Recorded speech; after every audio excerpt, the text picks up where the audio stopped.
Dando continuidade, nós teremos agora o simpósio Numeracia e Ensino de Matemática Básica, com o nosso coordenador Vitor Hassi, que continua à mesa. Convidamos o moderador Renan Sargiani.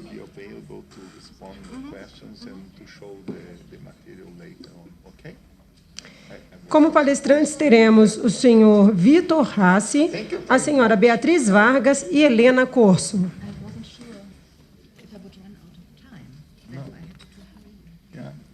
But it was fine. It was really on time. We began later. Yeah, I know. Bom dia, sejam bem-vindas. O senhor Vitor Hassi é professor titular de Psicologia na Universidade Federal de Minas Gerais, UFMG Brasil, formou-se em Medicina, fez residência médica em Neurologia Pediátrica, possui mestrado em Linguística Aplicada e doutorado em Psicologia Médica pela Universidade Ludwig Maximilian de Munique, na Alemanha. A professora Beatriz Vargas é professora titular da Faculdade de Educação da Universidade Federal do Rio Grande do Sul, realizou doutorado no Instituto de Psicologia da USP e estágio pós-doutoral na Universidade de Oxford, UK, 2009 e 2014. É coordenadora adjunta do Programa de Pós-Graduação em Educação 2019-2020 e consultora de várias revistas nacionais e internacionais e revisora de agências de fomento regionais, nacionais e internacionais. A professora Helena Corso é professora da Faculdade de Educação da Universidade Federal Rio Grande do Sul, doutora em Psicologia, Neuropsicologia Cognitiva pela UFRGS e estágio de doutoramento na Universidade de Temple, na Filadélfia, nos Estados Unidos. Com a palavra, o nosso moderador, nosso coordenador. Por favor. Está funcionando? Bom, então, nós vamos continuar. Acho que, antes de mais nada, eu queria agradecer à organização da CONAB por ter aberto esse espaço para conexão entre a matemática e a alfabetização. A comunidade pesquisadora de cognição numérica no Brasil é pequena, mas está crescendo, e a gente espera que isso contribua, né, para despertar a motivação de jovens pesquisadores por essa área. Eu estou extremamente feliz por contar com a presença aqui da professora Helena e da professora Beatriz, duas conterrâneas minhas. Né? E a gente organizou assim, eu pedi para a professora Beatriz começar falando um pouco sobre os fatores que influenciam o desenvolvimento das habilidades numéricas e aritméticas, e depois a Helena e eu vamos nos concentrar um pouquinho mais na conexão com a linguagem. A Helena vai discutir, então, o papel do vocabulário e da compreensão linguística no desenvolvimento da aritmética, e eu vou discutir um tema mais específico também, que é a questão da conexão com o processamento fonológico. Beatriz, por favor. Ótimo. Bom, eu não sei falar aqui atrás da mesa, então eu posso sair daqui. Então, eu também quero agradecer o convite e dizer que, para mim, é um prazer estar aqui. E, na verdade, quero corrigir meu nome, é Vargas Dornelles, e eu acho até que olha só, Vitor, agora, no programa, acho que eu sei como o FMG, eu não sou o FMG, eu sou o URGS. Então, mas está tudo bem. Na verdade, assim, a minha fala vai ser no sentido da gente pensar um pouco sobre os aspectos cognitivos que são importantes para a matemática, e eu vou fazer algumas relações com a fala da Anne-Marie, que foi muito bom ter feito logo antes da nossa, porque parece que hoje é o dia que a gente vai pensar um pouquinho sobre a alfabetização numérica. Então, eu vou mudar aqui, né? Obrigada. O primeiro aspecto, eu acho que eu vou falar por nós três, do que nós falaremos nessa mesa. Rapidamente, nós falaremos sobre a busca de padrões no desenvolvimento. Quando a gente trabalha com pesquisa e pesquisa em cognição numérica, a gente está constantemente buscando padrões que se repetem em diferentes situações, em diferentes contextos, em diferentes formas de aprendizagem e de ensino. Padrões como os padrões de neve, padrões como os padrões das moléculas de água, mas padrões que, de alguma forma, se repetem e que possam nos ajudar a entender os processos cognitivos subjacentes à cognição numérica. Eu, particularmente, vou falar, então, como o Vitor já disse, dos precursores do desempenho matemático. O que são precursores? Simplificando, são habilidades cognitivas que as crianças desenvolvem e que vão ser importantes para aprendizagens posteriores da matemática. Como é que a gente avalia esses precursores? A gente avalia um conjunto de habilidades cognitivas e, posteriormente, a gente avalia o desempenho matemático. E aí a gente vai ver, então, quais dessas habilidades cognitivas anteriormente avaliadas se correlacionam, né, têm ligação com o desempenho matemático. Se correlacionam, certamente vocês já ouviram ontem, que, na verdade, quando uma dessas habilidades aumenta, o desempenho matemático aumenta. Quando uma delas diminui, o desempenho matemático diminui. São relações de causa e efeito? Não. Porque a gente não sabe se não existem outras habilidades que estão também ajudando a desenvolver essas habilidades. Então, esses estudos de precursores que eu vou falar agora são estudos fundamentalmente de correlação.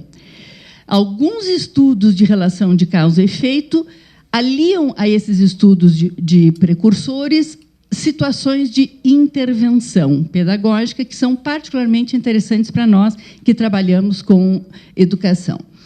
Os precursores do desempenho aritmético que mais frequentemente têm aparecido na literatura são 4.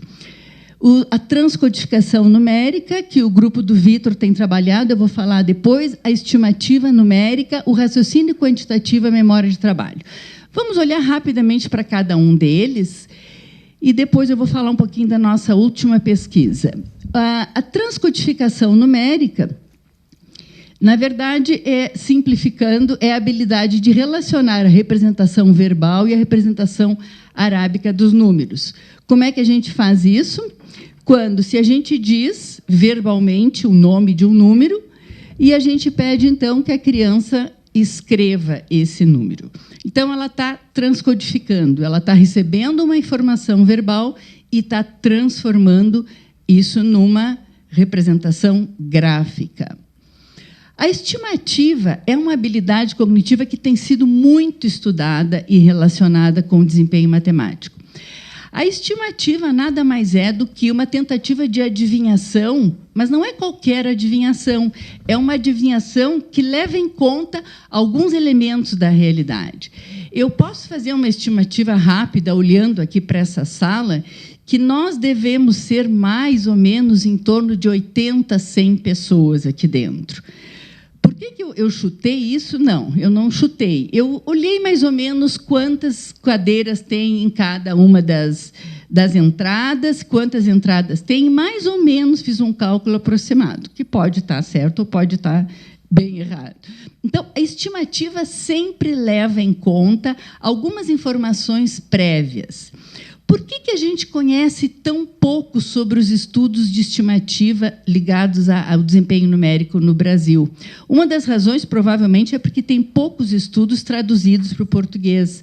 Mas também acho eu que tem muito a ver com o fato de que a estimativa em si é uma habilidade muito ampla, que tem várias formas de estimativa. A gente tem estimativa de tempo, a gente tem estimativa de espaço, a gente tem estimativa de peso, mas nós vamos falar especificamente da estimativa numérica, da estimativa de quantidades. E é essa que tem sido mais fortemente correlacionada com o desempenho matemático.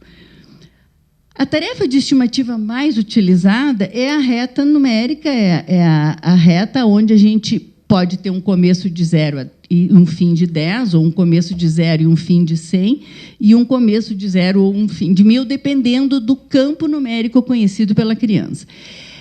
A reta numérica, a gente pede, então, que a criança coloque aquele número que está ali em cima num lugar que deve ser o lugar exato ou mais apropriado ou estimado para a sua localização. E, então, a gente tem a tarefa de estimativa como uma forma de avaliação da estimativa numérica. Nós temos a memória de trabalho, que eu acho que também já foi falada, né, Vitor? Já se falou bastante sobre a memória de trabalho, mas eu vou só lembrar que ela tem 3 componentes importantes e ela tem uma quantidade enorme de evidências de que ela é muito importante para a aprendizagem da matemática. Os 3 componentes, o componente fonológico, visoespacial e executivo central, depois foi incluído um 4º componente que é muito pouco estudado ainda, o buffer episódico, mas a memória de trabalho é particularmente importante, o componente que é particularmente importante é o executivo central, que é justamente aquela área da memória de trabalho que segura uma informação enquanto eu estou fazendo o processamento de alguma outra atividade. Então, por exemplo, se eu estou fazendo 34 vezes 8, 8 vezes 4 é 32. Eu sei que o 3 da minha dezena foi lá em cima. Quem segura o 3 da minha dezena é o executivo central. Se o meu executivo central está trabalhando bem, eu vou me lembrar que 8 vezes 3 é 24 e que eu tenho que somar aqueles 3. Agora, se o meu executivo central não está funcionando bem, eu vou esquecer daqueles 3 que eu mandei lá em cima e ele simplesmente vai desaparecer da minha memória. Então, o executivo central tem sido o componente fonológico, eu vou passar rapidamente, o componente visoespacial também, e o executivo central, então, que uma das formas que se avalia o executivo central é realizando a memorização de algumas informações, por exemplo, um lanche, banana, carro e cachorro, e lembrando dessas informações na ordem inversa, porque, vejam, o executivo central está memorizando, mas ele também realiza ações sobre aquela informação. Então, para lembrar na ordem inversa, eu preciso lembrar que o último foi o cachorro, depois foi o carro, depois foi a banana e depois foi o lanche. E, por último, a última habilidade que tem uma grande quantidade de evidências de que está correlacionada com o desempenho aritmético é o raciocínio quantitativo. O raciocínio quantitativo tem sido bastante estudado e eu fiz uma análise junto com a Terezinha Nunes e a Pijin Lin, de Hong Kong, e a Elisabeth Ratgeb-Schneider, da Alemanha. A gente fez uma síntese um pouco dos trabalhos ligados ao raciocínio quantitativo, que nada mais é do que as relações que se estabelecem entre os números. É um pouco o que a gente chamava anteriormente de raciocínio lógico, mas ele vai muito além do raciocínio lógico. Ele analisa as relações que existem para se entender a aritmética. Uma dessas relações é, por exemplo, a composição aditiva. É a possibilidade que eu tenho de saber quais são as moedas que eu preciso juntar, né? Quais são as partes que eu preciso juntar. Se, por exemplo, esse pirulito custa 8 centavos, eu não tenho uma moeda de 8 centavos, então eu tenho que construir internamente essas relações para agrupar as moedas que vão me dar, então, esses 8 centavos. Muito bem, relação inversa em tradição e subtração é uma outra relação que a gente também tem analisado, e o raciocínio quantitativo e multiplicativo. Todos esses precursores que eu falei até agora são precursores que claramente a literatura tem apresentado como precursores do desempenho, especialmente do desempenho aritmético. Mas a gente tem muito poucos dados sobre o desempenho na resolução de problemas e também a gente tem relativamente poucos dados sobre os precursores da aritmética no Brasil. Então, a gente foi olhar o que acontece quanto à resolução de problemas. E aí nós fizemos um conjunto de habilidades, de testagem dessas habilidades, das quais eu falei antes, e acrescentamos alguma coisa de habilidades visoespaciais e consciência fonológica, mas nós queríamos entender se o contexto cultural faria diferença no encontro desses precursores. Então, tendo a possibilidade de ter um estudante de doutorado em Porto Alegre e um outro estudante de doutorado em Alagoas, nós fizemos a mesma avaliação em Porto Alegre e Alagoas desses mesmos precursores e procuramos, então, encontrar quais deles estavam diretamente relacionados com a resolução de problemas.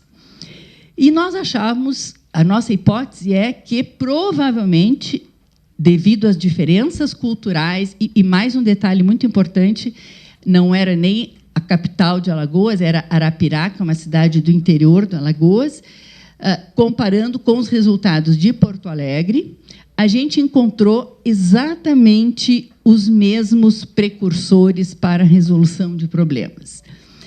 Então, a gente encontrou a transcodificação numérica, encontramos 4 habilidades, exatamente as mesmas. Utilizamos 2 modelos, que eu não vou entrar aqui, mas eu vou falar, então, somente sobre o segundo modelo, que foi, como nós não encontramos diferença entre as cidades, nós acabamos trabalhando com os dados das cidades juntos, porque não houve diferença significativa entre os resultados das cidades, tanto de Arapiraca como de Porto Alegre. O que acontece, então? Encontramos memória de trabalho, compreensão leitora, raciocínio quantitativo e transcodificação numérica como precursores do desempenho em resolução de problemas. E aí fica, então, um link para a gente desenvolver um pouco mais nessa mesa, e a Helena e o Vitor vão trabalhar um pouco com a importância da compreensão leitora também para o desempenho matemático, né? A gente sabe que tem um conjunto de evidências que nos mostram que a resolução de problemas tem um papel fundamental no conhecimento matemático e que é uma forma bastante importante de desenvolvimento do conhecimento matemático. Então, quais são as conclusões? Alguns mecanismos cognitivos gerais, como, por exemplo, a memória de trabalho, por que a gente chama de mecanismos cognitivos gerais? Porque eles servem para várias aquisições, várias aprendizagens, leitura, escrita, matemática. Alguns mecanismos cognitivos gerais e específicos, como a consciência fonológica, são compartilhados pela leitura e pela matemática. E a gente também pode dizer que algumas habilidades adquiridas, como a compreensão leitora, também. Ambas são extremamente ligadas, correlacionadas com o desempenho matemático. A nossa surpresa com relação a encontrarmos os mesmos precursores, tanto no Sul como no Nordeste, nos levou a várias reflexões a respeito. O primeiro aspecto é que, na verdade, talvez a gente esteja começando a ter, juntando com inúmeras outras pesquisas, alguns universais, alguns padrões cognitivos universais que são presentes em diferentes culturas. Ou que a gente não seja tão diferente assim como a gente pensa do ponto de vista cultural e mesmo do ponto de vista socioeconômico, mas a gente pensa que é mais provável, nós estamos explorando um pouco essa ideia de que existem habilidades cognitivas comuns que, de alguma forma, têm se repetido em muitos estudos. Não todos, mas em muitos estudos que a gente tem encontrado. Então, as implicações educacionais. É sempre um problema a gente falar de implicações educacionais. A gente tem visto o quanto é difícil a gente levar as evidências que a gente tem encontrado, especialmente com relação à cognição numérica, para a sala de aula. Mas a gente tem pensado que essas implicações elas têm muito a ver com a qualidade de ensino. Então, a palestra do Daniel, hoje no início da manhã, foi muito importante e me ajudou a pensar que, realmente, essas habilidades que a gente já conhece, que são importantes, que vão ser extremamente necessárias para a aquisição das habilidades aritméticas, eu estou falando de primeiro ano, não estou falando de quarto, quinto, sexto ano, estou falando de primeiro ano do ensino fundamental, elas precisam ser desenvolvidas na educação infantil. os professores de educação infantil precisam compreender esses processos cognitivos que estão subjacentes à aprendizagem da aritmética e até da resolução de problemas, para poderem ajudar esses professores a compreenderem e criarem e desenvolverem ou conhecerem formas de estimular essas habilidades cognitivas. Portanto, precisam ser estimuladas na escola. No entanto, nós temos crianças de 5º, 6º ano que também não têm essas habilidades cognitivas. E nós não vamos fazê-las voltar para a educação infantil. Então, elas têm que ser estimuladas também dentro da escola, né? Nos chamou muito a atenção o baixo desempenho das crianças em todas as tarefas. Nós achávamos de forma um pouco bairrística, que provavelmente em Porto Alegre as crianças teriam um melhor desempenho. Isso não foi o que aconteceu. Nós tivemos, todas elas eram crianças de escola pública. Nós tivemos uma média de desempenho muito semelhante às crianças de Arapiraca. 5? Estou terminando. Então, na verdade, a gente viu que as crianças da escola pública não são tão diferentes e elas estão precisando de estímulos não muito diferentes, tanto na região sul como na região nordeste. Para finalizar, então, nós, só para pensar em termos de componentes da resolução de problemas, a gente tem pensado com a ideia de que a compreensão leitora, mesmo que ela seja de natureza diferente, porque memória de trabalho, raciocínio quantitativo, estimativa numérica e transcodificação numérica são habilidades cognitivas e compreensão leitora é uma aquisição da escola. Mesmo que elas sejam de natureza diferente, a gente pode incluir a compreensão leitora como parte de um conjunto de várias habilidades linguísticas e matemáticas. E mais ainda, a gente talvez possa pensar que talvez a resolução de problemas seja a intersecção entre os precursores do desempenho aritmético e os precursores da leitura, e talvez outras habilidades específicas que a gente tem também estudado, e talvez aqui entrassem alguns aspectos mais ligados às habilidades de comunicação materna, porque, além assim dessas evidências de que a escolaridade da mãe é um aspecto muito importante para o desempenho das crianças, a gente também já tem alguns elementos que mostram que a comunicação da mãe com o filho, a qualidade da comunicação, também faz diferença, que, na verdade, é uma subvariável dentro dessa variável de qualidade, qualidade ou nível de escolaridade da mãe, né? Então, outras habilidades específicas certamente deveriam entrar nessa nossa equação, até porque, quando a gente pensa em escola, nada é muito simples. Então, quando a gente pensa em todo o contexto escolar, a gente tem que pensar num conjunto de variáveis que são muito difíceis de poder quantificar de forma separada. A gente tenta fazer isso, mas nem sempre é possível. Muito bem, gente. Muito obrigada.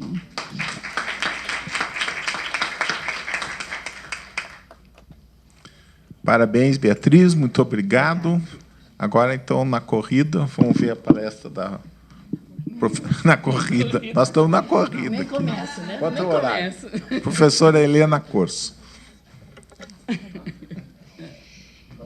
Então, bom dia. Eu quero começar dizendo que é um prazer estar participando desse evento tão importante. Quero agradecer o convite do Vitor. E eu vou falar, então, de compreensão de leitura e aprendizagem da matemática. Eu vou começar falando da definição de compreensão de leitura, tal como a psicologia cognitiva e a neuropsicologia a entendem, e vou me deter um pouquinho num modelo recente de desenvolvimento da compreensão de leitura. Vou falar um pouco sobre o ensino da compreensão e, nesse ponto, vou apresentar alguma coisa da pesquisa que eu estou desenvolvendo atualmente na universidade. E eu preciso dizer que a minha área de pesquisa é a leitura. Mas, nessa pesquisa, a gente está tentando investigar algumas relações da compreensão de leitura com algumas questões do aprendizado da matemática. Então, eu vou apresentar o que eu já tenho de dados sobre isso, né? Eu vou começar com duas afirmações que, por óbvias que pareçam, e por mais que elas já tenham sido evidenciadas pela ciência da leitura, ainda estão distantes das práticas escolares. A primeira delas é que a aprendizagem da leitura não termina quando a criança aprende a decodificar, quando ela aprende a reconhecer palavras. É preciso que a criança ultrapasse esse nível de reconhecimento e, via fluência de leitura, chegue no nível da compreensão de textos. A segunda afirmação é que, pela importância desse processo de compreensão de leitura, na medida em que ele se equivale ao próprio processo de aprendizagem, né? A gente tem que lembrar que, a partir do 3º, 4º ano, o instrumento de aprendizagem que o aluno tem é justamente a capacidade de compreender os textos escolares, né? Então, dada essa relação tão grande da compreensão com o rendimento escolar, a gente precisa tomar a compreensão de leitura como um objeto de conhecimento, ou seja, essa é a minha segunda afirmação. A compreensão de leitura tem que ser ensinada na escola. É preciso que os professores, inclusive professores de diferentes matérias, ajudem o aluno a abordar os textos de uma forma estratégica, né? Bom, a ideia, então, é de que o texto ele não é transparente, mesmo que o aluno faça uma leitura muito fluente, mesmo que ele decodifique adequadamente o texto, ele pode não alcançar a mensagem, o significado do texto. Quando a gente vai olhar um pouquinho para o que acontece na mente, no cérebro da criança, enquanto ela tenta entender o texto que ela está lendo, isso vai ficando mais claro, né? Então, a psicologia cognitiva vem há tempos já descrevendo esse processamento mental. São muitos modelos dentro da psicologia cognitiva, mas a gente pode resumi-los nos seus aspectos mais essenciais da seguinte maneira. Para a gente entender uma frase, a gente, em primeiro lugar, processa visualmente as palavras isoladas, ou seja, cada uma das palavras vão ter que ser identificadas em termos das suas representações fonológica, ortográfica e semântica. Então, esses significados, essas representações, vão se conectar para que a gente compreenda o significado de uma frase. Para compreender o texto como um todo, o que o leitor faz é, então, conectar e processar essas unidades de ideias individuais. Isso para chegar no resultado da compreensão, que é, então, a representação mental do texto, tá? Essa representação mental ela tem que, de fato, ser construída, porque ela não inclui só a informação do texto, ela inclui também conhecimento prévio. Essas informações do texto e as informações da memória do leitor vão se relacionar, os significados vão se relacionar através de 2 tipos de processos inferenciais. Processos inferenciais passivos, porque acontecem automaticamente, e processos inferenciais estratégicos. Eles demandam recursos de atenção e de memória de trabalho por parte do leitor. Então, por exemplo, nessa frase, ficou feliz quando o viu chegar. Essa associação com a quem este pronome o está relacionado, né, é automática. Já nesse segundo trecho, sem uma inferência, eu não consigo entender o que o texto está dizendo, né? Ficou um pouco desconfigurado aqui. Marta não tinha dinheiro, mas ela simplesmente tinha que ter o lindo anel de ouro para dar à sua filha, que faria 15 anos. Observando que não havia nenhum vendedor por perto, ela se aproximou discretamente do anel no balcão. Ela foi vista correndo porta afora. Então, eu só compreendo que a Marta pegou o anel quando eu realizo uma inferência. Isso não está explicitado no texto. Bom, isso significa, então, que a leitura de um texto é um processo interativo, né, em que ocorrem processamentos que vão do texto para o leitor, ou que são impelidos pelo texto, e processamentos que são impelidos pelas concepções, conceitos e expectativas do próprio leitor. Por isso é que, para se compreender um texto, não basta saber decodificar.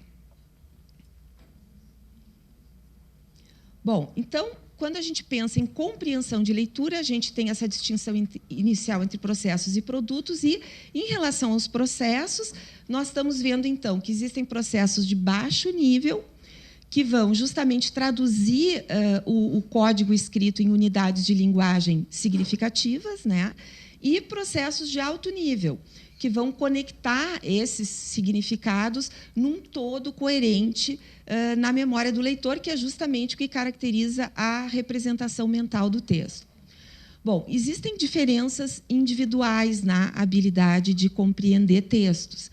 E a gente pode ter diferentes fontes de dificuldade na compreensão, tanto falhas nos processos de baixo nível, como falhas nos processos de alto nível, podem determinar a dificuldade para compreender um texto. Quando a gente fala sobre diferenças individuais na habilidade de compreensão, é importante uma consideração específica sobre o impacto do nível socioeconômico sobre o desenvolvimento da leitura. Tudo isso já foi falado antes, né? Mas eu preciso retomar a respeito da compreensão. Tá? Então, a gente sabe que quando a linguagem escrita começa a ser aprendida pela criança na escola, ela se apoia muito sobre o desenvolvimento da linguagem oral que aconteceu anteriormente, né? Então, todas as experiências que a criança teve antes desse aprendizado da leitura e escrita, ou seja, a quantidade e a qualidade do input linguístico que ela recebeu, né, vai contar muito para o aprendizado da linguagem escrita. Então, experiências muito importantes nesse sentido são, por exemplo, exposição à linguagem oral escrita, observação de outros interagindo com o material impresso, leitura compartilhada. Todas essas experiências são decisivas para que a criança entre na escola dominando alguns aspectos que são base para a aprendizagem da leitura. Por exemplo, a consciência fonológica, que é muito importante para o aprendizado da decodificação, do reconhecimento da palavra, e toda a consciência dos aspectos semânticos e sintáticos da linguagem, que contam muito para a compreensão do texto. Bom, então, isso faz com que as habilidades de entrada, ou capital cultural letrado dos alunos, variem muito conforme o nível socioeconômico, né? Existem pesquisas, por exemplo, Moraes cita essa pesquisa, que mostra que um aluno de meio socialmente desfavorecido corre um risco de 7 a 8 vezes maior de se tornar mau leitor do que um aluno de meio favorecido. Claro que isso só aumenta, né, a responsabilidade da escola pública em relação a atender de uma forma adequada esses alunos com essas características. Bom, a gente sabe que não só o nível socioeconômico interfere na competência linguística, mas no próprio desenvolvimento das funções executivas. Nesse estudo aqui, a gente usou modelagem de equações estruturais para testar o efeito do nível socioeconômico, da inteligência e das funções executivas sobre a compreensão de leitura. E o que a gente viu? Que não só as funções executivas têm um efeito direto e importante sobre a compreensão de leitura, como ela também media o efeito do nível socioeconômico sobre a compreensão de leitura. Bom, nesse ponto, então, eu queria me deter um pouquinho mais no conceito de função executiva, enquanto uma função ampla, global, que tem a ver com toda a interação das pessoas com seu ambiente, né? Como funções que regulam todas as nossas ações, todas as nossas emoções e todo o nosso pensamento. Então, a gente pode distinguir 3 categorias de competência, né? O controle inibitório, a memória de trabalho e a flexibilidade cognitiva. Naturalmente que todos esses aspectos das funções executivas são importantes para que a gente compreenda um texto. No entanto, como eu disse, as funções executivas são funções biológicas que interferem em toda a interação, né? Então, a gente sabe que um bom funcionamento executivo está relacionado com uma competência social, emocional, escolar, prediz saúde, prediz, inclusive, prosperidade econômica. Ao mesmo tempo, a gente sabe que déficits executivos são uma característica importante de uma série de transtornos, como transtorno de déficit de atenção, transtornos de aprendizagem, autismo, né? Então, isso mostra como é importante, em termos de medidas preventivas, que existam políticas públicas voltadas para famílias de baixa renda, mas também em termos de práticas educacionais, o quanto é importante que no próprio espaço escolar se trabalhe com esse foco no favorecimento do desenvolvimento das funções executivas. E uma coisa importante, que também já foi mencionada aqui, é que o próprio aprendizado da leitura pode favorecer o avanço das funções executivas. Bom, aqui falando um pouquinho da neurobiologia das funções executivas, então, esse é o modelo de Fuster. Ele explica, né, que a sede das funções executivas são o córtex pré-frontal, que faz parte de toda essa unidade executora que aparece aqui nesse gradiente de vermelho, né? É a porção do nosso córtex que determina as ações e também as operações cognitivas que mediam essas ações. Então, esse doer córtex, como o Fuster chama, ele trabalha naturalmente de uma forma concatenada, inclusive com a unidade receptora e armazenadora, que é a parte posterior do nosso cérebro, né? Mas o que eu quero chamar atenção aqui, os dois destaques importantes em primeiro lugar, que esse córtex pré-frontal, ele foi a última porção do nosso cérebro a se desenvolver filogeneticamente, né, em termos de desenvolvimento da espécie. E que o desenvolvimento da criança repete esse desenvolvimento tardio. Então, a gente não vai ter as funções executivas desenvolvidas plenamente antes do final da adolescência. E o destaque mais importante aqui, que interessa para nós educadores, é que esse desenvolvimento não corresponde só ao amadurecimento cerebral, mas se deve muito à experiência. Ou seja, o ambiente pode fazer muito, tanto para o bem como para o mal, né, em termos de desenvolvimento das funções executivas. Bom, eu tinha mencionado o modelo de desenvolvimento da compreensão de leitura, tá? É o modelo da Carol Connor. E ela propõe que, então, existem 4 fatores fundamentais para o desenvolvimento da habilidade de compreensão de textos. 3 são características da própria criança. Tá? Os processos socioemocionais, cognitivos e regulatórios é onde ela inclui as funções executivas, né? A motivação, a autorregulação. Os processos específicos do texto e os processos linguísticos. Interessante que aqui, nos processos linguísticos, ela inclui conhecimento acadêmico também. Tá? Todo o sistema semântico, inclusive todo o conhecimento e a informação que a gente aprende na escola. Bom, esses processos eles se desenvolvem ao longo da primeira infância e sofrem impacto da família e da comunidade. Bom, esses 3 fatores eles interagem com um 4º fator que é essencial, que é o ensino, o jeito que a criança é ensinada a compreender textos na escola, quando ela né? Bom, então a ideia é que esses fatores, esses aportes da criança, eles sofrem um impulsionamento recíproco, ao mesmo tempo que interagem com a instrução, e é isso que vai determinar o nível de compreensão que a criança alcança no final de um ciclo escolar, né? Quando iniciar o ciclo escolar seguinte, o ano escolar seguinte, novamente ela traz esses mesmos aportes que já sofreram ação da instrução escolar do ano anterior, né?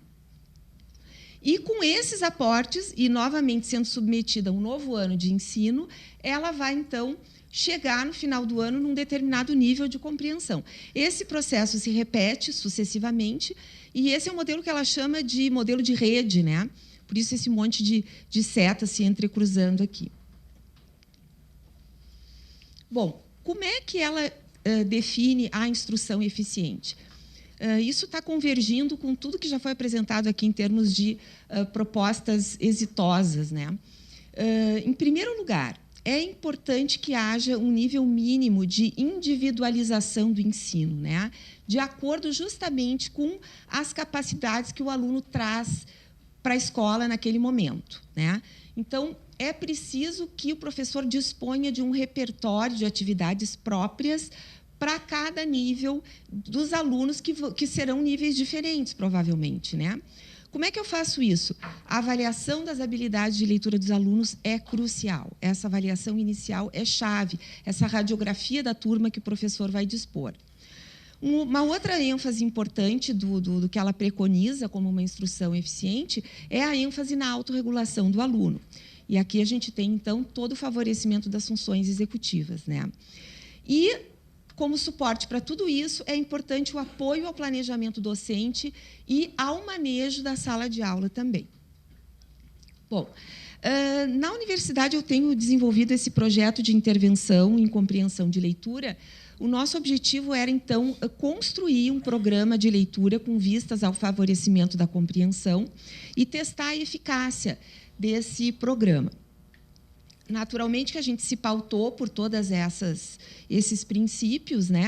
A importância das funções executivas, de favorecer a competência linguística, de trabalhar com os processos específicos do texto. Já temos um conjunto de meta-análises, já existem, né? Não que eu tenha feito, mas já existem um conjunto de meta-análises nos mostrando que tipo de intervenção, que tipo de atividade tem um tamanho de efeito importante, né? Quando a gente quer favorecer a compreensão de leitura. E, então, a gente desenvolveu esse programa, e isso é uma marca importante desse programa, que é algo que eu aprendi na clínica durante anos com crianças com transtorno de leitura, né? A gente só motiva um disléxico, por exemplo, a ler, se a gente faz tal propaganda do texto e da história que ele vai conhecer, que ele fica com muita vontade de ler a história, né? Mais ou menos como a Sherazade fazia com o Sultão, deixando ele muito curioso para sobreviver até o dia seguinte, né? Então, a seleção de textos literários de muito boa qualidade é uma marca importante desse programa. Aqui é uma foto. No primeiro dia da intervenção, a professora da classe experimental ficou muito impressionada, assim, com o tanto que os alunos estavam envolvidos e atentos, e me mandou essa fotinho por WhatsApp, porque ela sabia que eu ia ficar feliz, né? Bom, eu não tenho ainda as análises para saber se isso teve um impacto ou não importante na compreensão de leitura, mas eu já tenho algumas análises com as tarefas de matemática. Então, o que eu vou falar aqui rapidamente é as tarefas que a gente usou para avaliar as crianças antes da intervenção e depois da intervenção, tanto na classe controle como na classe experimental. Nós temos 2 classes experimentais e 2 classes controle. Funções executivas, 6 tarefas de função executiva, uma tarefa de autorregulação, uma medida de inteligência para garantir critério de inclusão. Utilizamos 3 provas de leitura, né? A leitura da palavra, o aspecto da fluência de leitura e a avaliação da compreensão de textos. E usamos, então, também problemas matemáticos, tá? Problemas envolvendo raciocínio quantitativo, tanto raciocínio aditivo quanto multiplicativo. Bom, eu não vou poder falar de tudo isso, mas aqui era só a ideia de mostrar que a gente já sabe há muito tempo quanto a linguagem está envolvida no processamento matemático. Isso já foi falado também pela Anne-Marie, pela Beatriz, né? Mas alguns autores, como Dawker e Nuerck, propõem que a gente vá além da constatação de que a linguagem interfere no processamento matemático e que a gente procure investigar exatamente os níveis linguísticos a partir dos quais se dá essa interferência no aprendizado da matemática. Bom, o nível linguístico aqui que está nos interessando na questão específica dos problemas matemáticos é o nível semântico, né, em que a gente vê, então, que as palavras utilizadas no problema matemático têm um efeito sobre a resolução do problema, né? Então, existe o que se chama de efeito de consistência, ou seja, quando as palavras usadas no problema são consistentes com a operação que tem que ser feita, a resolução é mais bem sucedida, né? Então, problemas matemáticos envolvendo soma, por exemplo, onde a operação envolvida é a soma, são muito associadas com as palavras mais, ganhou e comprou. Quando as palavras utilizadas não têm essa consistência, o desempenho do aluno cai. Então, isso a gente pôde constatar também na nossa coleta, né? Por exemplo, se vocês prestarem atenção no problema ali do meio, Ana serviu 2 copos de suco de limão com quantidades diferentes. Nos 2 copos, irá colocar a mesma quantidade de açúcar. Algum dos copos de suco ficará mais doce? Se sim, circule-o. Naturalmente que a resposta é sim, e que é o copo que tem menos água que vai ficar mais doce, menos suco, né? Porque o açúcar vai ficar concentrado aqui. No entanto, nós vimos que a frequência de resposta indicando o copo com mais suco foi muito alta, né? Então, claramente, a palavra mais aqui foi um confundidor, né? Bom, eu não fiz nenhuma análise, como eu disse para vocês, a única coisa que deu para fazer rapidinho foi uma correlação aqui com toda a amostra no pré-teste. Tá? E o que a gente viu, então, é que existem correlações significativas entre as tarefas de raciocínio matemático e as tarefas de compreensão de leitura, que envolveram aqui questões inferenciais, questões literais e também algumas variáveis extraídas do reconto que a criança fazia. Bom, eu ia chamar atenção sobre outras correlações, mas não vou fazer isso, porque eu acho que eu já estou estourando meu tempo. Então, eu vou só agradecer a atenção de vocês e esperar que eu tenha contribuído de alguma forma aqui para o evento. Muito obrigado, Helena, parabéns. Então, a gente vai continuar na corrida agora. Tentar não encher muita paciência de vocês. Eu vou conversar um pouquinho agora sobre uma questão mais específica, que eu acho que a ideia que eu vou querer vender é de que existe uma conexão importante entre a matemática e a alfabetização através do processamento fonológico, né, e principalmente as habilidades de transcodificação, não apenas pela transcodificação, mas também a transcodificação. Não é esse aqui.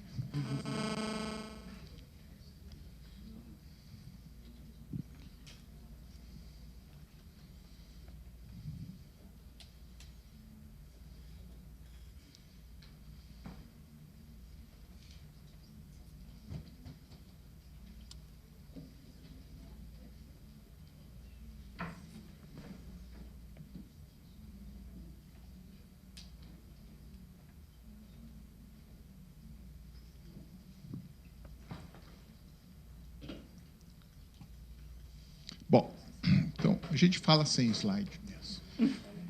Fica melhor até. Sem slide, a gente se concentra nas ideias. Opa, está aqui. Então, tá. Então, vamos lá.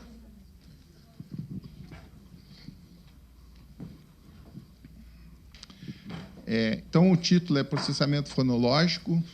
A gente está propondo que ele seja um elo cognitivo entre a aritmética e a alfabetização. Tá? A gente já viu bastante coisa hoje sobre a relação entre linguagem e aritmética. Eu só vou revisar algumas coisas, né? E então está muito na moda agora, tem pesquisas muito interessantes chamadas de Math Talk. Então, a quantidade de conversa sobre quantidades que os pais e as professoras têm com criança em idade pré-escolar é um precursor importante para o desenvolvimento de habilidades aritméticas. A contagem também é um processo linguístico importante e, vamos dizer assim, a primeira atividade aritmética que as crianças desenvolvem. Os quantificadores linguísticos, né, eles são também extremamente importantes, principalmente nesse contexto dos problemas verbais, como a gente viu. Tá? E, por último, essas habilidades de transcodificação e aprendizagem dos fatos aritméticos são muito dependentes do processamento fonológico. A gente vai concentrar mais na transcodificação. Hoje em dia, né, nós estamos avançando muito o conhecimento nessa área chamada de cognição numérica, e eu achei muito legal essa ideia, né, do pêndulo, né? Então, foca no código, foca no contexto, no conteúdo. Na cognição numérica, a gente tem uma coisa parecida, né? Acho que o autor mais importante na área aí é o Piaget, e a ideia dele é que o conceito de número e as habilidades aritméticas seriam derivadas do raciocínio lógico, ou, como se chama hoje em dia, do raciocínio quantitativo da criança exercendo essa atividade de contagem. Nos últimos 40 anos aí, houve um avanço significativo, né, que foi a descoberta de que essa lógica ela é aplicada em cima de conceitos mais primitivos, né, relacionados com a capacidade de representar quantidades no cérebro que são inatos, são compartilhados com outros animais.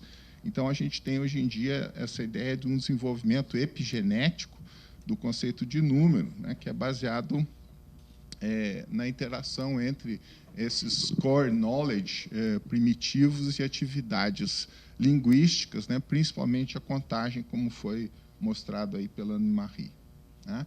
Então, esse aqui é o modelo, né, a maneira como eu entendo o modelo da Anne-Marie, né, que não é um modelo assim de estágios no sentido tradicional, mas eu acho que é uma coisa importante, nós vamos argumentar depois, porque só conexão entre representações de quantidade e símbolos não é suficiente para explicar o desenvolvimento da aritmética, e muito menos para ensinar as crianças. A gente tem todo esse aspecto do raciocínio quantitativo envolvido, que, de uma certa maneira, tem sido meio que deixado de lado na cognição numérica em função dessa descoberta, né, sensacional do senso numérico e de outras coisas. Então, o que às vezes eu acho que as pessoas esquecem, né, se coloca na área da educação assim, objetivos que são muito ambiciosos, românticos, que nós queremos formar cidadãos críticos, que nós queremos desenvolver habilidades de raciocínio, né, formar para a cidadania e assim por diante. Mas você precisa ter algumas habilidades básicas para fazer isso, né? Então, a habilidade de ler, a habilidade de fazer as contas, né? E a mesma coisa acontece em relação ao número, né? Então, a ideia é de que a gente começa, né, trabalhando em cima dessas noções de quantidade, vai gradualmente desenvolvendo conexões entre essas quantidades que são representadas de maneira aproximada, não simbólica, e símbolos que inicialmente são fornecidos pela linguagem e depois pelo sistema arábico. E que esse processo vai se desenvolvendo através do raciocínio quantitativo até um determinado momento em que a criança é capaz de tratar, de lidar, de manipular, de processar os números como quantidades, e não tanto mais como representantes de uma quantidade em conjuntos, né? Então, o trabalho que a gente tem feito tem se concentrado muito nessa habilidade de transcodificação numérica. Existem vários tipos, né, de transcodificação numérica. A estimação, como dado o exemplo pela Beatriz, se eu digo que aqui tem 100 pessoas, eu estou traduzindo, estou transcodificando entre uma representação não simbólica, aproximada, visual, de quantidade numérica, numa representação simbólica verbal. Tá? Na escola, um dos aspectos mais importantes que a criança precisa aprender é a ler e a escrever os números, né, que é a transcodificação entre o código verbal e o código arábico, que é um negócio extremamente complicado para a criança. Contar é uma coisa complicada para a criança. Se você pensar em termos de memória de trabalho, o que a contagem exige, a criança tem que prestar atenção na sequência dos numerais, nas sequências dos objetos, para ver se ela não está esquecendo nenhum, estabelecer relações entre ambos, lembrar o que ela contou e o que ela ainda não contou, e assim por diante. Então, para um menininho de 3 anos, isso aí é um desafio gigantesco e coloca o processamento da memória de trabalho no limite, né? A transcodificação tem a sua complexidade derivada do fato de que os símbolos que a gente usa para representar a quantidade são sistemas. Eles têm uma característica sistema, eles são organizados de maneira sob uma forma de várias interações. Eles não têm relações assim só com o referente, só com as quantidades que eles representam, mas também relações entre si, e esses símbolos são construídos de maneira complexa. essa complexidade se dá pelo fato, principalmente, de que a sintaxe dos dois sistemas, do sistema verbal e do sistema arábico, são diferentes. Tá? Os elementos lexicais são mais ou menos semelhantes. Você tem um repertório, né, de 9 algarismos e do zero, e, em cima desses 9 algarismos e do zero, você vai construindo todos os números possíveis e imaginários até o infinito. Tá? No caso, né, da linguagem verbal, o repertório lexical ele é um pouquinho mais complexo. Né? A gente tem as palavras para designar os números até 19, depois as palavras dos números da dezena, centena, e essas palavras, então, elas são articuladas de forma sintática para construir todos os números possíveis e imaginários até o infinito. O problema é que as regras do sistema verbal e do sistema sintático do sistema arábico são diferentes. No sistema verbal, a gente tem 2 regras. A gente tem a regra de adição, que é 20 e 1, e a gente tem a regra de multiplicação, que é 200, 2 vezes 100. Vocês vejam que a linguagem nem sempre é transparente. 200 não é tão fácil assim para a criança entender que 200 quer dizer 2 vezes 100. Tá? Essa regra do sistema verbal ela é baseada na decomposição decimal, que é uma das características importantes que a Anne-Marie chamou a atenção na palestra dela. O que acontece com o sistema arábico? A regra sintática dele é única, só tem uma regrinha, que é o valor posicional, que é a posição, né, da direita para a esquerda. A posição que o algarismo ocupa no número vai indicar qual é a ordem de grandeza dele. Tá?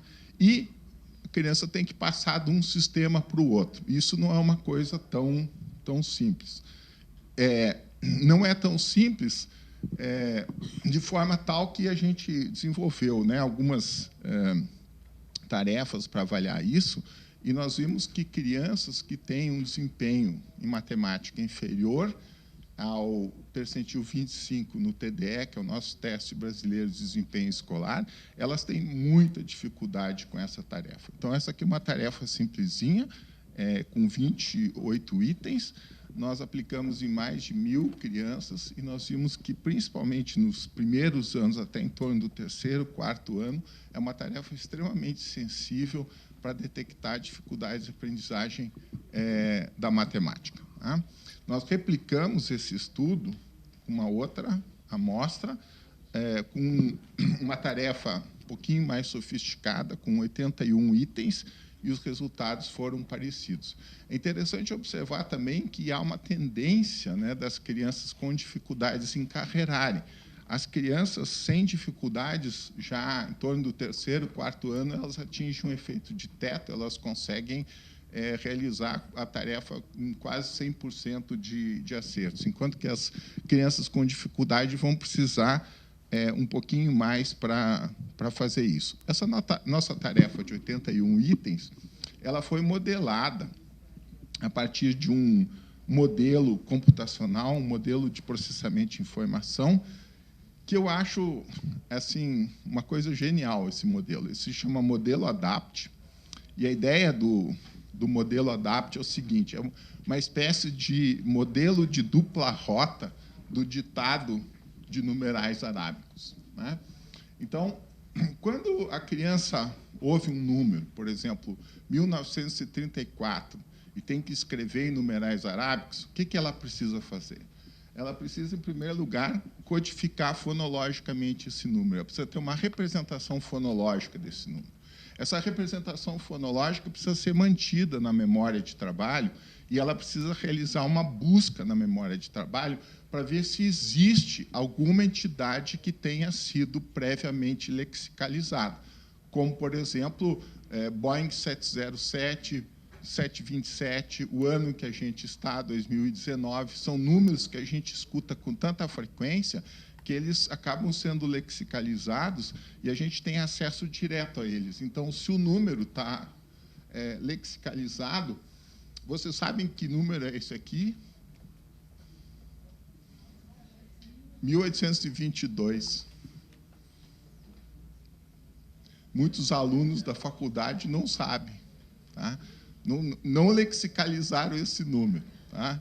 Então, quando você conhece o número, tá, o que acontece? Você vai direto para a transcrição gráfica dele. Você não precisa ter nenhum algoritmo, nem um procedimento mais complexo de transcodificação. Quando o número não está lexicalizado, aí a coisa complica. Tá? Então, aí a necessidade de todo um procedimento de transcodificação, a aplicação de uma série de algoritmos, existem vários modelos que você pode utilizar para fazer isso. Tá? Agora, o que eu acho interessante nesse modelo são esses dois componentes iniciais. O processamento fonológico sugere, né, uma conexão com o processo de alfabetização e a memória de trabalho.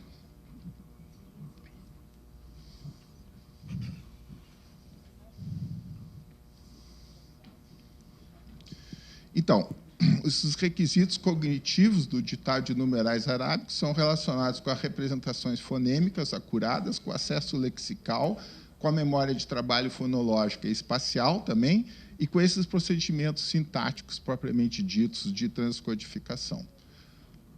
Processamento fonológico, tradicionalmente, na psicologia cognitiva, é definido como as habilidades relacionadas, né, ao acesso lexical, avaliadas por tarefas de nomeação rápida automatizada, memória de trabalho com tarefas de span, de apressão, de números, de letras, e a consciência fonêmica, né?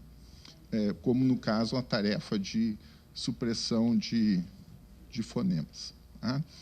Atualmente, a gente está usando uma tarefa de acesso lexical, e essa tarefa tem nos mostrado que ela é útil para distinguir crianças que têm dificuldades duplas em aprendizagem da matemática e da leitura. Tá? Esse aqui é um outro trabalho que a gente fez, em que a gente encontrou uma associação entre uma tarefa de consciência fonêmica, tarefa de supressão de fonemas, e as habilidades de ditado de numerais arábicos. Um complicador que a gente tem aqui é de que há uma confusão muito grande, no caso, quando a gente faz uma tarefa de supressão de fonemas para tentar avaliar a consciência fonêmica, há demandas de memória de trabalho. Nesse modelo que a gente fez, aí, aparentemente, a consciência fonêmica seria um mediador entre a memória de trabalho fonológica e a habilidade de transcodificação numérica. Num outro estudo que a gente fez uma série de modelos de regressão para ver quais seriam os preditores em comum entre as habilidades de ler e escrever palavras e a habilidade de ler e escrever números. E a gente viu uma coisa muito interessante, é que, quando se coloca, né, a consciência fonêmica nos modelos, se reduz a influência da memória de trabalho, no caso, fonológica, para o processamento de palavras, e visoespacial para o processamento de números. Tá? Em cima disso aí, a gente está brincando, desenvolvendo um modelo. Tá? Esse aqui é um modelo que eu acho que ajuda a entender um pouquinho como é que é a questão da aprendizagem da leitura de palavras. Então, a gente tem representações ortográficas, que é conectar essas representações ortográficas com o significado, né?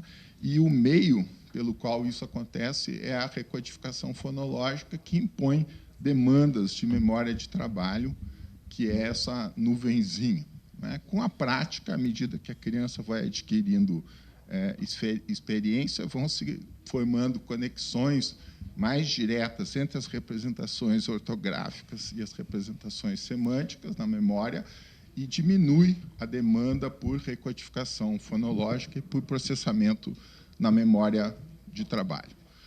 Como é que seria na questão dos números? Né? A gente quer relacionar magnitude numérica, que é representada de forma aproximada, não simbólica, com representações simbólicas, que podem ser verbais ou arábicas, né? Aí, novamente, entra a nuvenzinha da memória de trabalho, só que aí nós temos dois mecanismos, né? Um mecanismo que é a contagem nos dedos, como a gente viu nos exemplos bonitinhos da Anne-Marie, e o outro, a recodificação fonológica, que permite, ou auxilia, subsidia a transcodificação entre os sistemas simbólicos. Então, a gente tem relações entre o sistema não simbólico e os sistemas simbólicos e relação entre os sistemas simbólicos, relação dos sistemas simbólicos entre si, né? Numa fase em que a criança já está mais experiente, ela vai precisando cada vez menos memória de trabalho, cada vez menos recodificação fonológica e cada vez menos contagem nos dedos. A contagem nos dedos, aliás, é uma maneira de aliviar a sobrecarga de memória de trabalho usando algum tipo de representação concreta. Só que isso não explica a história toda, e esse é o desafio agora para a gente entender, e aí que eu acho que entra essa questão do raciocínio quantitativo, porque não existe uma relação simples, né, entre o signo, né, e o objeto que é representado. Essas relações são multiplexadas, como mostra nessa figura aqui. Então, assim, chega num determinado momento, não existe uma relação de 1 para 1. Grande parte do desafio é estabelecer conexões entre um sistema preciso, simbólico, e um sistema impreciso. Essas conexões elas vão sendo refinadas com o tempo.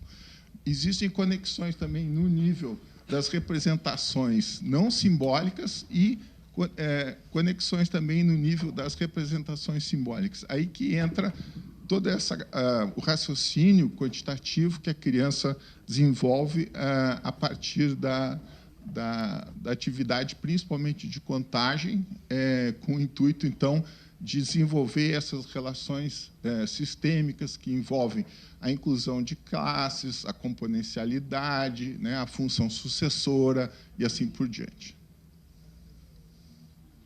Então, a gente tem conexões entre numerais e quantidades, a contagem e o resultado dessa interação é o conceito de número. Quais são as implicações pedagógicas disso? Aí que entra o perigo que a Beatriz falou, né?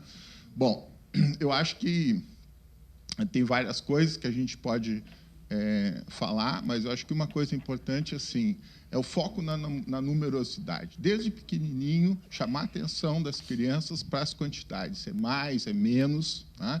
Com isso, ela vai aprendendo o uso dos quantificadores e também a contagem verbal. Quando eu estava chegando aqui no aeroporto, na segunda-feira de noite, tinha uma menininha de 5 anos que ficou mostrando para mim as habilidades de contagem dela. É uma gracinha, super bonitinha. A gente tem que estimular essas coisas, né? A conexão entre os numerais e quantidades, então, depende do acesso lexical, da memória de trabalho e da consciência fonêmica, né? E uma outra coisa que eu acho importante diz respeito à formação de professores, né? Eu acho que esse evento aqui ele tem um papel importante no sentido de procurar subsidiar uma política pública, mas ele representa também uma mudança de mentalidade, uma mudança de epistemologia, que isso tem que se refletir na formação dos professores, como várias pessoas aqui já falaram. Eu acho que, em relação à matemática, a gente tem que insistir em duas coisas, né? A primeira é o diagnóstico e intervenção precoce, detectar crianças que estejam sob risco de apresentar problemas na aprendizagem da leitura e da matemática já no jardim da infância e trabalhar com essas crianças usando uma filosofia de resposta à intervenção. A gente tem instrumentos que permitem fazer isso, né? E esses instrumentos que avaliam habilidades de processamento numérico, como, por exemplo, habilidade de leitura e escrita de números, são uma maneira muito fácil que a professora pode usar na sala de aula para detectar crianças que estejam sob risco de desenvolver problemas. A outra questão é a ansiedade matemática, que seria um outro assunto interessantíssimo para falar, mas existe uma forma de fobia, né? Muitas pessoas têm experiências negativas com a matemática, principalmente crianças que já têm um traço de temperamento de suscetibilidade à ansiedade e acabam desenvolvendo, então, uma atitude negativa, evitação de atividades matemáticas. A ansiedade consome recursos de memória de trabalho, que são, a gente já viu que são extremamente importantes, e aí diminui a aprendizagem da matemática. E aí eu não sei porquê, mas as professoras são um segmento profissional extremamente vulnerável à ansiedade matemática. Elas apresentam níveis de ansiedade matemática maiores do que a população. Existem vários estudos também mostrando isso, que as professoras, a gente tem falado aqui, professora alfabetizadora, né? Isso reflete o fato de que as professoras se consideram mais capacitadas para alfabetizar, para ensinar as crianças a ler, do que para ensinar matemática. Existem outros estudos também mostrando que a ansiedade matemática das professoras se transmite para os alunos. Então, acho que esse é um outro aspecto que precisaria ser trabalhado, no sentido de explicar para as professoras que existe isso, que isso é uma coisa importante, que isso pode ter consequências para o futuro das crianças, e, ao mesmo tempo, melhorar a formação das professoras do primeiro ciclo do ensino fundamental, com o intuito de elas se sentirem mais capacitadas, perderem o medo da matemática. Isso aí, muito obrigado. Na corrida. Queria agradecer, então, muito a atenção de vocês, a Helena, a Beatriz. Tá? Valeu, agradecer a organização do evento. Nós temos tempo aqui, Vitor. Para pergunta? Isso, temos algumas aqui. Tem uma pergunta para a Anne-Marie, vamos chamar a Anne-Marie aqui para responder. Tem as perguntas. Anne-Marie, would you like to come here? There is one question for you.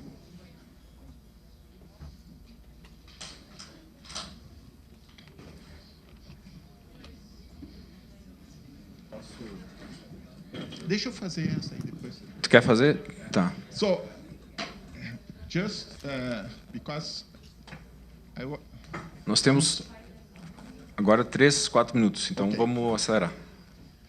The question then is related to the role of finger counting in arithmetic learning. Is this a problem? Is something that must be incentivized? What is your opinion? O papel da contagem nos dedos na aprendizagem da aritmética. É uma coisa normal, é boa, é uma coisa que deve ser incentivada ou que não deve ser incentivada? Eu achei essa pergunta extremamente pertinente. Yes, I don't mind finger counting. To tell you the truth, when I woke up this morning very early at 4 o'clock, and I thought, oh, yes, because of the tangent, and I thought, I went to sleep at 10:30, and then how many hours did I sleep? And then I did it by finger counting. I had to say that it's from 10:30 to 12:30, and then I figured it out. But you wouldn't think that I'm a counter, that you would think that I understand more about math and I'm able to use effective strategies. Therefore, I think what we have to do, that is to teach children effective strategies, so that they learn the concepts behind it, so that they learn to decompose numbers and to use effective strategies. And then they don't need to use the fingers any longer. And when they need the fingers, yes, they can use them. But it is not that they have to rely on their fingers. That is the problem. When they only have to rely on their fingers and don't know how to solve the problems in another way, then it is a problem. Ok. Thank you very much. Professor, tem 2 perguntas aqui, eu acho que dá para fazer pelo menos uma delas, tá?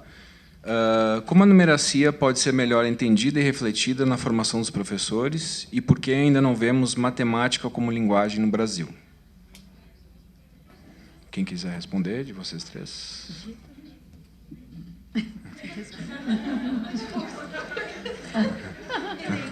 Oh, no, it's for the table. But sorry. So how can numeracy? Just a second. I missed. How can we better understand numeracy, and how can we better include it in teacher education? And why don't we still Why don't we see math as a language in Brazil? That's the question. Eu acho que eu vou responder então, se vocês não se importarem. Acho que da segunda parte da minha resposta vai ter muita gente que não vai gostar. Aqui nesse plano, essa política nacional de alfabetização, está se usando esse termo numeracia, que eu acho legal, tá? Em analogia ao termo literacia, que é utilizado no inglês, só que na cognição numérica o termo numeracia ele tem um sentido um pouquinho mais estrito. Na cognição numérica a gente distingue o processamento numérico, a numeracia, das habilidades aritméticas, os procedimentos de cálculo. Então, quando a gente fala numeracia, a gente está se referindo a essas habilidades justamente de processamento numérico, ou seja, de comparação de magnitude, de estimação de magnitude, de leitura de numerais, de escrita de numerais e assim por diante. Por que isso é importante? Isso é importante porque existem vários estudos mostrando que é um precursor, que é um preditor longitudinal das habilidades, é um pré-requisito para a aquisição de habilidades aritméticas. Tá?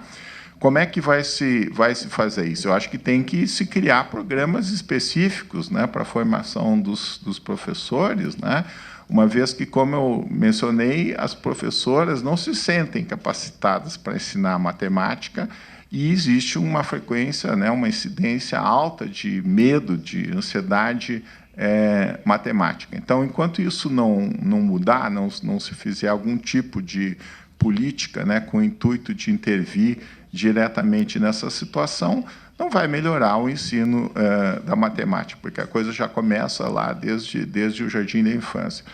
Agora, esse negócio de linguagem como matemática, eu não simpatizo muito com isso, não. Isso me lembra muito a BNCC, que fica falando a linguagem disso, a linguagem aquilo. Eu não sei, eu prefiro falar assim, continha de mais, continha de menos, continha de vezes, né? Ler os números, escrever os números, esse tipo de coisa.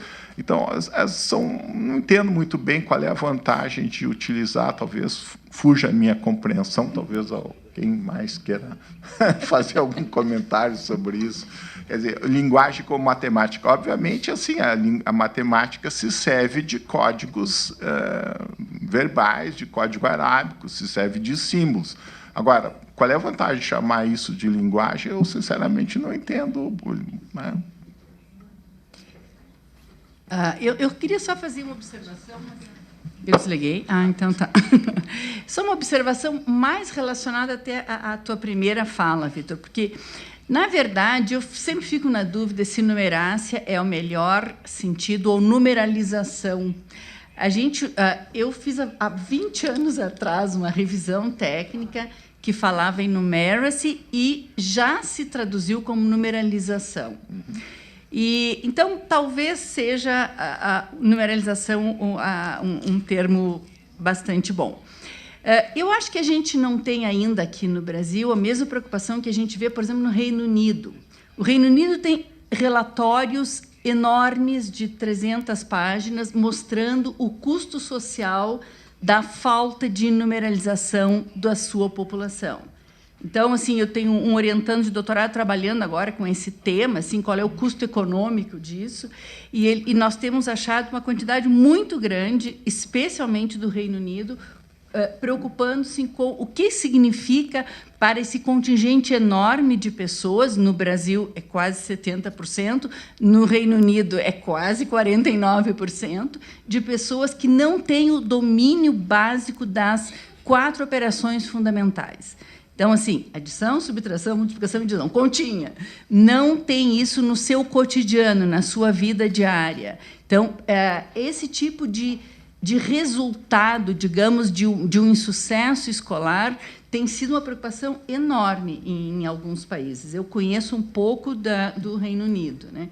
Então, eu acho que essa numeralização como um processo mais amplo, que tem efeitos econômicos, tem efeitos sociais, tem efeitos para o desempenho dos cidadãos, tem efeitos até para construir uma cidadania, é algo que já é uma preocupação importante em outros países. Ok. Muito obrigado a todos pela excelente mesa e retornamos de tarde. Muito obrigado. Senhores, só lembrando que aos participantes que tiverem passagens e diárias emitidas pelo MEC, por favor, compareçam à sala de apoio para fazer o check-in e prestação de contas. A sala fica no 2º subsolo. Nós desejamos a todos um excelente almoço e retornaremos pontualmente às 14 horas.